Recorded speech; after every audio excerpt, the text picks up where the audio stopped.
Oh my God, तेरे दिमाग किधर है? जोकर फेंक डाला। अरे तुझे पता नहीं आजकल बहुत परेशान है बेचारी। क्यों?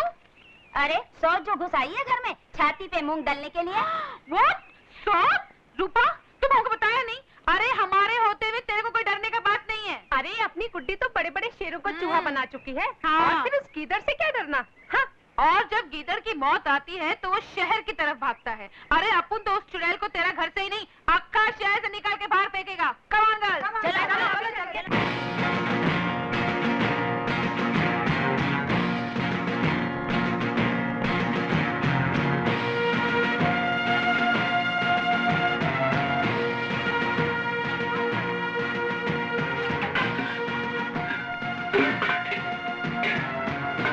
अबे ओ डायन, बाहर निकल। हाँ? ठीक है, मैं देखती हूँ।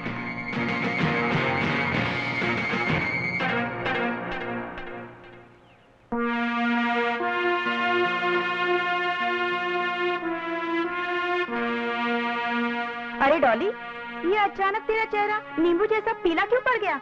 अरे पीला भी कहाँ, वो तो खुद ही अपने आप निचोड़ नींबू हो गई है, एकदम पोकल। क्या हुआ डॉली?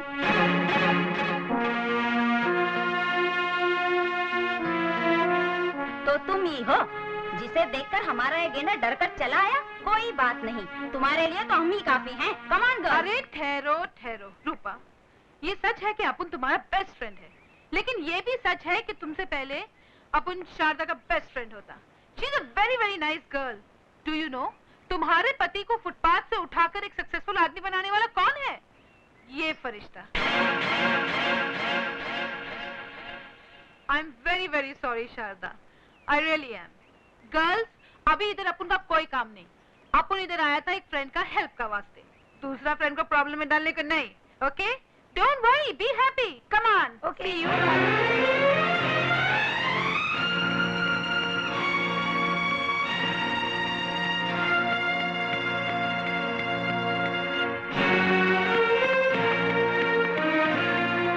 ठहरो, जब तक तुम्हारे पति घर वापस नहीं आ जाते तुम कहीं नहीं जा सकते। रूपा, कहाँ जा रही हो? मैं जा रही हूँ चीखने के लिए, चिल्लाने के लिए, दुनिया को ये बताने के लिए कि मेरे साथ क्या अन्याय हो रहा है। तुम तो पहले ही बहुत चिल्ला चुकी हो, अब बाकी के बच्चे। बहुत कुछ नया। क्या नया? तुमने कहा था मैं एक शक की बीवी हूँ, है ना? मैं लोगों पर झूठे इल्जाम लगाया करती हूँ। हाँ? तुम इस औरत को नहीं जानते और न ही इसके साथ तुम्हारा रिश्ता है ना? तुमने आज तक मुझे धोखा दिया, मेरे साथ फरेब किया, मगर आज तुम्हें अपनी बेटी की कसम खाकर कहना पड़ेगा कि तुम इस औरत को नहीं जानते। इतनी छोटी सी बात के लिए मैं अपनी बच्ची की कसम नहीं खा सकता।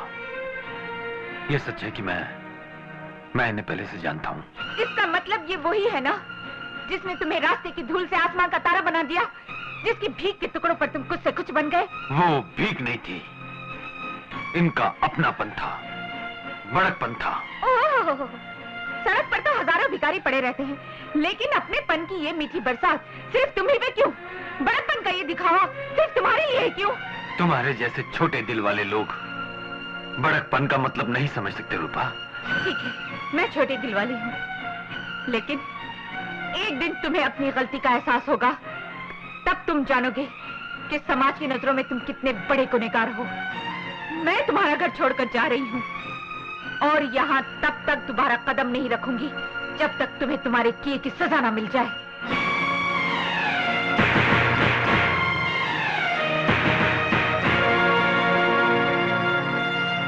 रोकिए ना उसे, घर की इज्जत बाहर जाकर तमाशा न बन जाए।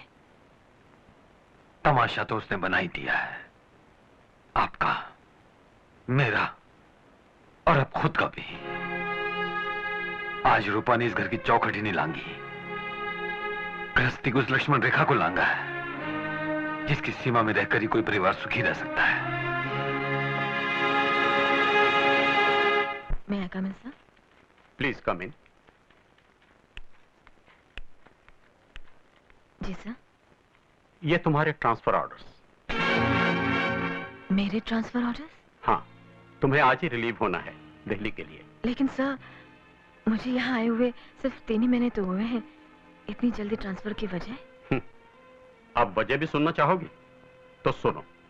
तुम्हारे मोहल्ले के लोगों ने तुम्हारे खिलाफ ये लिखित शिकायत भेजी है कि प्रकाश चंद्र नाम के एक शादीशुदा मर्द के साथ न सिर्फ तुम्हारे नाजायज ताल्लुकात हैं, बल्कि समाज को अंगूठा दिखाकर तुम उसी के साथ रह भी रही हो। इससे पहले कि चारों तरफ हो रही तुम्हारी बदनामी का असर हमारे बैंक की साख पर पड़े, तुम्हारा यहां से ट्रांसफर कर दिया गया। सिर्फ अफवाह की बुनियाद पर मेरा ट्रांसफर कर देना बहुत बड़ा अन्याय है सर। आप मेरा पिछला रिकॉर्ड देखिए, मेरे कलीग से पूछिए, क्या मैंने कभी किसी को शिकायत का मौका दिया है? अगर ये सिर्फ अफवाही होती तो हम भी इससे टाल जाते, लेकिन चूंकि ये शिकायतनामा प्रकाश चंद्र की बीवी ने खुद हमें लाकर दिया है, इसलिए हमने ये कदम उठाना मुनासिब समझा। सर, अगर मैं ये ऑर्डर स्वीकार नहीं करती तो नियमों के मुताबिक मुझे नौकरी छोड़नी पड़ेगी, और अगर मैं स्वीकार करती हूँ तो मुझे अपना सम्मान खोना पड़ेगा। इसलिए मैंने फैसला किया है कि मैं खुद ही इस्तीफा दे दूं। एक बात और अच्छी तरह समझ ले बुढ़ाओ, उस लुच्चे लफंगे के साथ अगर मेरी बहन को जबरदस्ती भेजने की कोशिश की तो याद रखना, यहाँ खून की नदियां बह जाएंगी। नहीं, यहाँ नहीं, यहाँ नहीं। अरे आओ प्रकाश, आओ। बाबूजी, लंबी उम्र है तुम्हारी, तुम्हारे बारे में बात हो रही थी। जीते रहो बेटे। बड़ा प्यार उमड़ रहा है। पहले इससे पूछो यहाँ क्या करने आया है। मेरे ख्याल से उस चुड़ैल ने मेरे पलंग पर सोने से इनकार कर दिया। शायद ये नए पलंग के लिए पैसे मांगने आए हैं। कोई भी आदमी उस घर में आना पसंद नहीं करेगा जहां पर उसकी बीवी उसके घाव पर नमक छिड़कने के लिए बैठी हो। अपने आत्मसम्मान का गला घोटकर आज मजबूरन मुझे यहाँ आना पड़ा तुम्हें घर वापस ले जाने के लिए, वो भी इसलिए कि मैं किसी बेकसूर लड़की की बेइज्जती का कारण नहीं बनना चाहता। बड़ी फिक्र है उसकी। अरे बेइज्जती तो उसकी होती है जिसकी कोई इज्जत हो, लेकिन वो हाँ। उसकी जगह अगर तू होती तो अपनी इज्जत का कचरा कराने में कोई कसर नहीं छोड़ती। जानती है वो लड़की कहाँ रहती है? मेरे शरीफ दामाद के घर में, जिसकी नजर लक्ष्मण की तरह पराई औरतों के पांव से ऊपर नहीं उठती। हाय हाय हाय हाय, लक्ष्मण की तरह। देखो तो कैसा दामाद मिला है इनको। अरे हाथ पांव जरा कम चलाओ, बुढ़ापा है, गिर पड़ोगी, मर जाओगी। दामाद जी, मैं हाथ जोड़ के कहता हूँ, इसकी गलतियों को माफ कर दो और इसे अपने साथ घर ले जाओ। तुम सब कान खोलकर सुन लो, जब तक वो बच्चलन औरत उस घर से नहीं निकाली जाएगी, मैं वहाँ कदम भी नहीं रखूंगी, चाहे इसके लिए कोई मेरी जान भी क्यों ना ले ले। लेकिन मैं तुम्हें आज शाम तक का मौका दे रहा हूँ।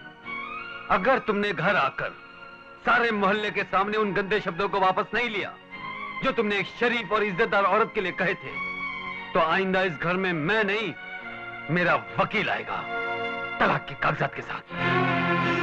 ये क्या कह रहे हो दामाद जी? माफ कीजिए बाबूजी, मैं मजबूर हो चुका हूँ।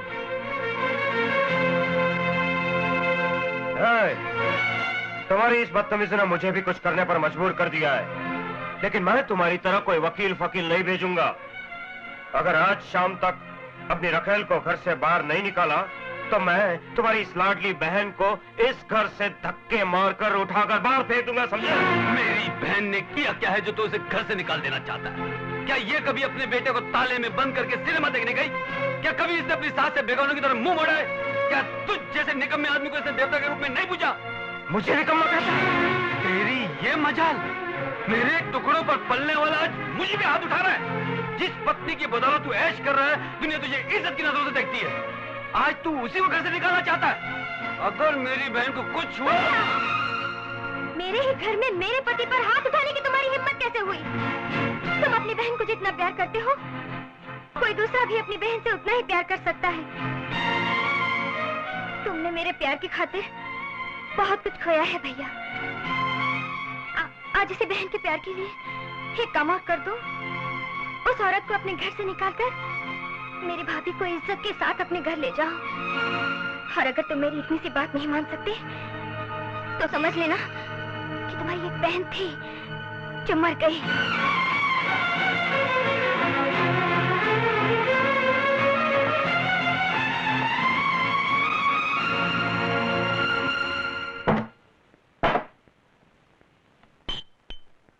जिन बहनों को हम भाई लोग जी जान से चाहते हैं, उनका भाइयों को इस तरह परेशान करना कानूनन जुर्म है यार। हम दोनों शरीफ घर के लड़के हैं यार। इस दारू के अड्डे में हमारा क्या काम? पकड़ाना पड़ा। तुम आए हो अपनी बहन का प्रॉब्लम भुलाने और हम आए हैं अपनी बहन का प्रॉब्लम सुलझाने। तो ठीक है यार, एक और हो जाए। ये खत्म करो, खत्म करो। चीयर्स।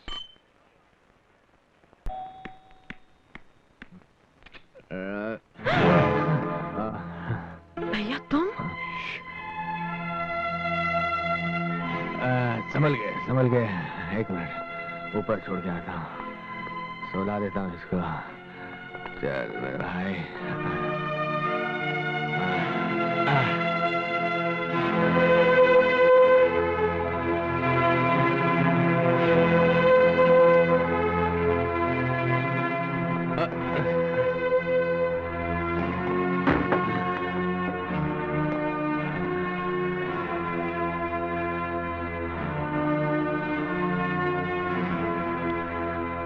तुम्हें बुरा लग रहा होगा कि मैंने शराब पी।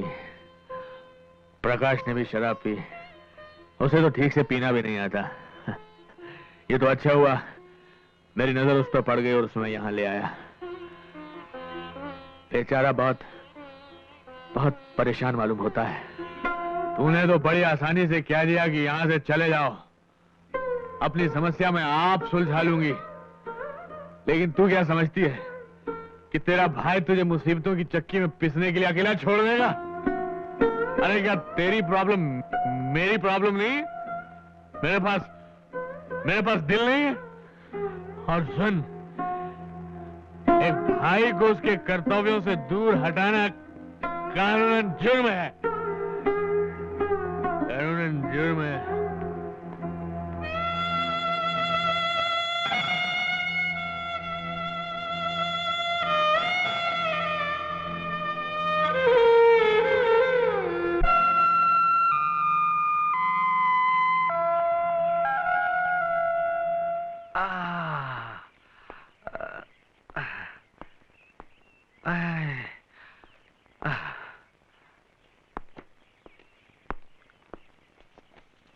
गुड मॉर्निंग पिंकी बेटे। अरे क्या हुआ? मैं तुमसे बात नहीं करूंगी। क्यों? एक तो रात को देर से आए, ऊपर से न जाने क्या क्या बोल रहे थे। पता है आंटी कितनी परेशान हुई? सॉरी बेटे। बोलना है तो आंटी को बोलो ना, मुझे क्या बोलते हो?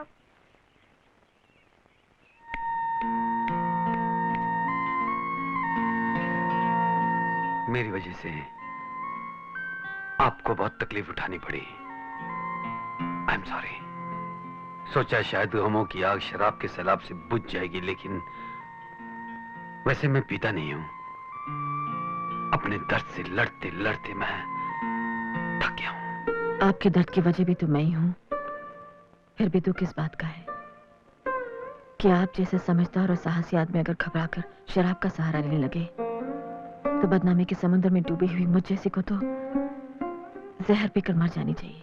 मैडम, ये सच है कि आपके लिए कभी मेरे मन में प्यार की गहरी भावना थी, आपको पाने की चाहत थी, लेकिन वो सब तो तभी खत्म हो गई। इसलिए आप ये मत समझिएगा कि मैं इस शहर में पुराने रिश्तों की वजह से चली आई हूँ। मैं तो यहाँ एक कोरे कागज की तरह आई थी जिस पर आपकी बीवी ने बदनामी की स्याही उड़ेल कर मुझे कहीं का नहीं छोड़ा। मैं इस घर में वही दाग धोने के इरादे से आई थी, लेकिन इसके बदले अगर किसी मासूम से उसके माँ बाप छिन जाए, ये मुझे मंजूर नहीं। मैं समझा नहीं। मेरी वजह से ही पिंकी की माँ घर छोड़कर चली गई और अब बाप ने भी शराब का रास्ता पकड़कर बच्ची से दूर जाने का फैसला कर लिया है।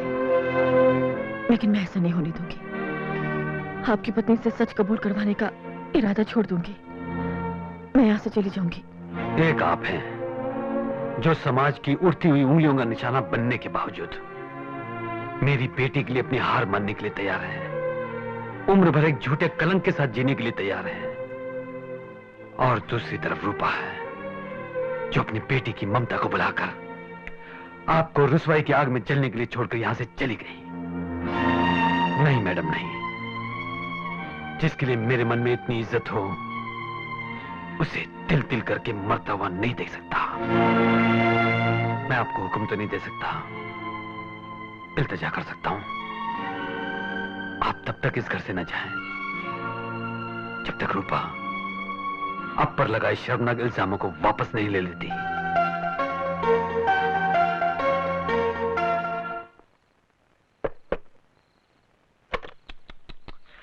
भरी बहार में खिजा क्यों चली आई है कि नजर किसने मेरे फूल को लगाई है।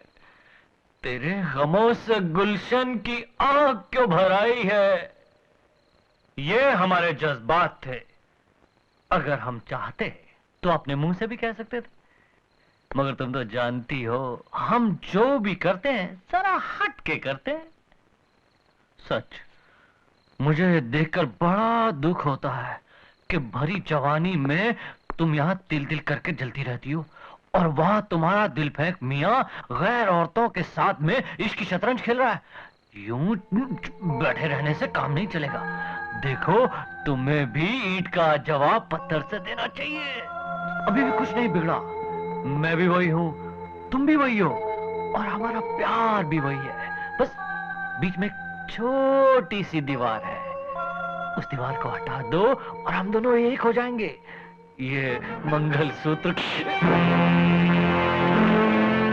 इसने मुझे थप्पड़ मारा, इसका जवाब गुलशन देगा, लेकिन जरा